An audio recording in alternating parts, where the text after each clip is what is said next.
चौपाइयों के सिर्फ एक अर्थ नहीं निकलता, इस चौपाई के दो दो तीन तीन अर्थ निकलते हैं।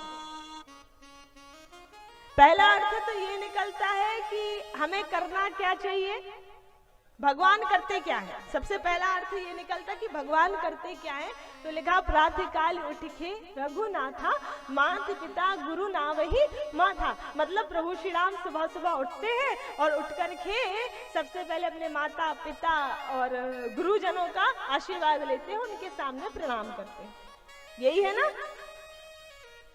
तो बच्चों को ये सिखाइए कि भाई जब तुम उठो तो उठ करके सबसे पहले अपने घर के जो बड़े बुजुर्ग हैं उन्हें प्रणाम करो। सबसे पहला भगवान का नाम लो, उसके बाद आप प्रणाम करो। ये बच्चों को सिखाओ, क्योंकि हमारे प्रभु श्री राम भी ऐसा करते थे। आजकल के बच्चे कहते हैं प्रणाम करने से होता क्या है। अच्छा, आजकल के बच्चे थोड़ा सा वो होते हैं ना अलग प्रकार के, कि अरे हम किसी के सामने झुकेंगे नहीं, ये नहीं करेंगे, वो नहीं करेंगे। तो प्रणाम करने से होता क्या है, उनको सिखाइए। देखो महाराज मनुस्मृति में लिखते हैं प्रणाम करने के भी अपने एक लाभ है। ये परंपराएं, ये सब नियम ऐसे ही नहीं बना दिए ऋषियों ने। प्रणाम करने से इस व्यक्ति के जीवन में 4 तत्व आते हैं। महाराज मनुस्मृति में लिखते हैं कि आयुर्विद्या यशोर बलम। प्रणाम करने से 4 तत्व जीवन में आते हैं। कौन कौन से?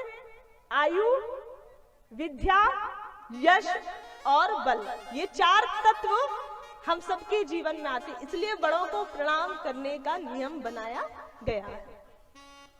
और दूसरी बात, इसी चौपाई को यदि आप एक बार और पढ़ें तो इसी चौपाई में एक बात और आती है। दूसरा मतलब क्या? प्रातः काल उठ के रघुनाथा,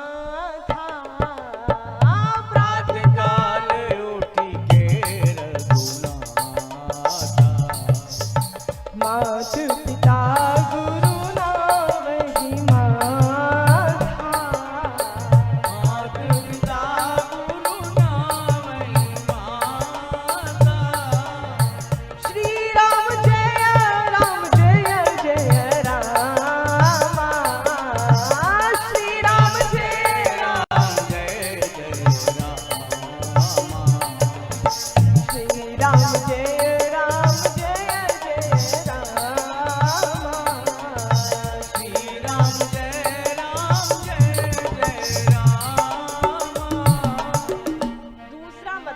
निकलता प्रातः काल उठके रघुनाथा। पहले मतलब में हमने सुना कि क्या भगवान करते हो और क्या बच्चों को करना चाहिए, ठीक है। दूसरे मतलब में अब हम सबको क्या करना चाहिए, तो कहा प्रातः काल उठके रघुनाथा। मतलब सबसे पहले उठ करके रघुनाथा, मतलब भगवान का नाम लेना चाहिए। सबसे पहले उठ करके रघुनाथा, प्रातः काल उठ के रघुनाथा, मतलब सबसे पहले उठ करके भगवान का नाम लो। जैसे ही आपकी नींद खुले बिस्तर में ही एक बार राम राम सीता राम जरूर करो। क्या करना चाहिए? सबसे पहले भगवान का नाम लेना चाहिए। और हम करते क्या हैं? करते क्या हैं? हम जैसे ही उठते हैं, उठ करके बस आजकल तो हम बस एक ही चीज कहते हैं, क्या? राम राम सीताराम तो नहीं बोलेंगे, ये जरूर बोलेंगे क्या? चाय लेके आओ, चाय चाय चाय चाय। हाँ, आजकल राम राम भूल गए, आजकल चाय चाय बोलने लगे। एक बहुत प्यारी बात लिखी है कि राम राज्य में दूध मिला, कृष्ण राज्य में घी, कलयुग में अब चाय मिली फूक फूक के पी। कलयुग की देवी हो गई है चाय। भगवान को बाद में याद करेंगे, पहले चाय याद आती है। बिस्तर में ही, बिस्तर में चाय नहीं। प्रातः काल उठ के रघुनाथा, बिस्तर में सबसे पहले भगवान का नाम लेना चाहिए, क्योंकि जिस दिन की शुरुआत आप परमात्मा के नाम से करेंगे वो दिन आपका आनंदमय जाएगा ही निश्चित है। इसलिए कल से सब लोग अपने जीवन नियम धारण करो कि जब सो के उठो तो सबसे पहले प्रभु का नाम, प्रातः काल उठ के रघुनाथ, ये नाम भगवान का लो। उसके बाद अपनी दिनचर्या को आगे बढ़ाओ।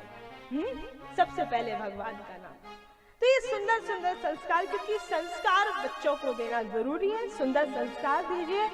और आगे अंग नाम के राजा हुए। अंग के पुत्र का नाम था वेन। वेन बड़ा ही दुष्ट राजा था, इतना दुष्ट राजा था कि एक दिन संतों का अपमान किया और संतों ने क्रोधवश वेन को श्राप दिया। श्राप देते ही राजा वेन की मृत्यु हो गई, राजा वेन मारा गया। अब वेन मर गया तो प्रजा में राजा नहीं बचा, इसलिए वेन के मरे हुए शरीर को मथा गया। और जब वेन के मरे हुए शरीर को मथा तो उसके दो भाग हुए, बाम भाग से स्त्री और दाहिने भाग से पुरुष।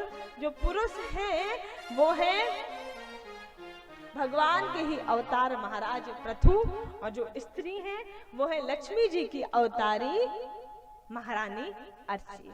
और अर्ची महारानी के साथ महाराज पृथु बैठे हैं कहाँ पर? राज सिंहासन पर। पुष्प वृष्टि हुई, जय जयकार हुई, बोले भक्त वत्सल भगवान की जय हो। जय जयकार हुई, पुष्प वृष्टि हुई। और यहाँ महाराज पृथु ने सबसे पहले प्रजा को कर्मशील बनाने के लिए खेती करना सिखाया, कृषि करने का उपदेश दिया।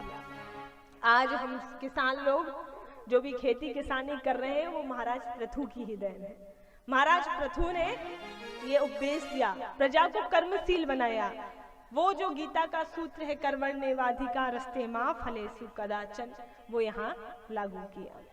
क्यों? क्योंकि देखो हम भाग्य के भरोसे तो बैठा रहना वो अलग बात है, लेकिन कर्म प्रधान भी है।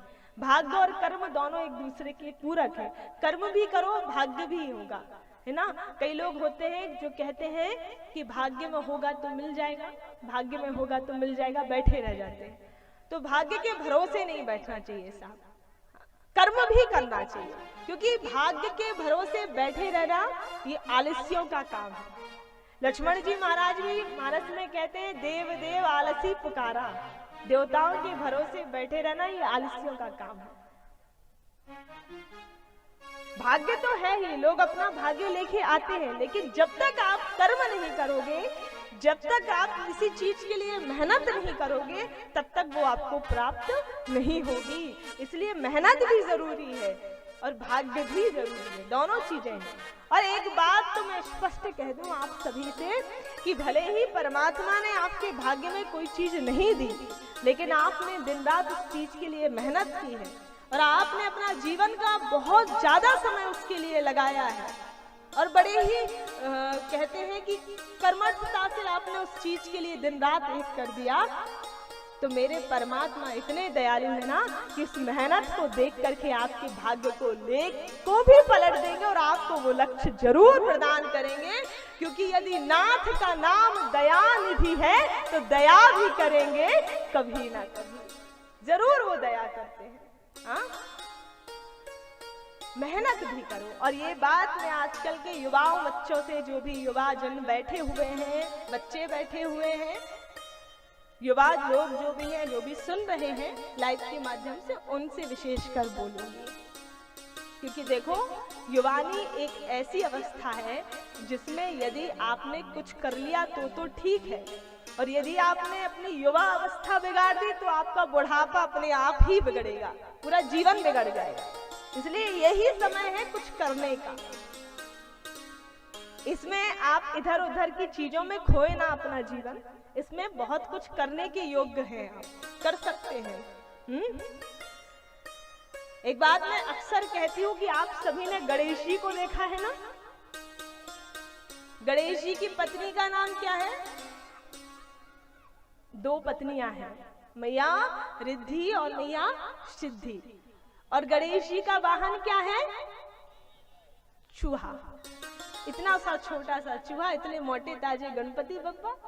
हाँ, तो वो चूहा गणेश जी का वाहन है। और वो चूहा हम सभी को एक शिक्षा देता है। यदि आपने ध्यान से उस चूहे को देखा होगा तो वो चूहा कभी शांत नहीं बैठता है। कभी शांत बैठे देखे हो चूहे को? नहीं, चूहा हमेशा कुछ ना कुछ करता रहेगा, और कुछ नहीं मिलेगा तो साहब आपके कपड़े ही जय सिया राम, सारे कपड़े खराब कर दे, पर वो कभी शांत नहीं बैठता। क्यों? क्योंकि वो चूहा हम सबको ये शिक्षा देता है कि देखो भैया, तुम भी अपने जीवन में शांत मत बैठो, हमेशा कुछ ना कुछ करते रहो, क्योंकि जिस दिन तुम मेरी तरह मेहनत करने वाले बन गए, कर्म करने वाले बन गए, उस दिन तुम्हारे पास भी मैया रिद्धि और मैया सिद्धि का आगमन हो जाएगा। उस दिन तुम्हारे पास भी मैया रिद्धि और मैया सिद्धि आ जाएंगी। तो रिद्धि सिद्धि को यदि अपने जीवन में प्राप्त करना है तो गणेश जी का चूहा बनना ही पड़ेगा, मेहनत करनी ही पड़ेगी। तो वो चूहा हमें शिक्षा देता है। और युवानी में तो साहब देखो, बहुत सोच समझ करके युवावस्था में निकलना चाहिए। 6 चीजों के लिए हमारे शास्त्र मना करते हैं युवावस्था में। 6 चीजों के लिए। 6 चीजें एक ऐसी हैं जिनमें आप अति नहीं कर सकते युवानी में। कौन कौन सी 6 चीज? पहला, अति बोलना। दूसरा, अति खाना। तीसरा, अति चलना। चौथा, अति काम। पांचवा, अति क्रोध। और छठा, अति सोना। इन सब चीजों में अति नहीं करनी चाहिए, विशेषकर युवावस्था में। अति बोलना नहीं चाहिए। अच्छा, कुछ बच्चे होते हैं जो बहुत बोलते हैं, बीच बीच में बोलते रहते हैं, पता चला बड़े बात कर रहे हैं उसमें बीच में बोलेंगे। हाँ, होते हैं ना, कुछ लोगों की आदत होती है बहुत बोलने की, और मतलब कुछ रहता नहीं, सेंस कुछ रहता नहीं, लेकिन बोलते जाते हैं। तो देखो, हमेशा कम बोलो, उतना ही बोलो जितनी की आवश्यकता है। क्यों? क्योंकि जितना ही कम आप बोलेंगे उतना ही वाणी में ओज रहेगा, और जब वाणी में ओज आ जाता है ना तो आपकी बात बहुत ध्यान से सुनी जाती है कहीं भी। तो बहुत कम बोलना चाहिए, अति नहीं करना चाहिए बोलने। अति खाना भी मना है, क्योंकि जितना आप खाओगे उतना ही आलस आता है, तो अति खाना भी मना है। और अति चलना, अति काम, अति क्रोध भी मना है। आप कहोगे देवी जी क्या बात कर रहे हैं, युवावस्था में तो सबसे ज्यादा खून गर्म होता है, उसमें अति कैसे ना करें? क्रोध तो जल्दी से ज्यादा युवानी में ही आता है ना। तो देखो, क्रोध को कम करो, अपने आप को थोड़ा सा समय दो, और जो आप गुस्सा कर रहे हो उसके परिणाम तक जाओ कि हम गुस्सा कर रहे हैं तो उसका परिणाम होगा क्या। जब परिणाम पे जाओगे तो अपने आप क्रोध एक तरफ हो जाएगा, क्योंकि गुस्से में लिए गए हर कार्य आपके लिए घातक ही सिद्ध होते हैं। इसलिए गुस्सा कम करना चाहिए। और अति सोना भी मना है। और अति सोने के लिए मैं एक बात बोल दूं कि देखो, ये तो हम सबको अपने जीवन में धारण करना चाहिए, क्योंकि आजकल हम सब इसमें बड़ा ही उल्टा सीधा काम करते हैं। सोने का जो सिस्टम है वो सबका खराब हो रखा है। रात को 2-2, 3-3 बजे तक सब सो रहे हैं, और सुबह 9-10 बजे सब उठ रहे हैं। आजकल बड़ा विपरीत समय आ गया। तो ये मैं सबके लिए बोलूंगी।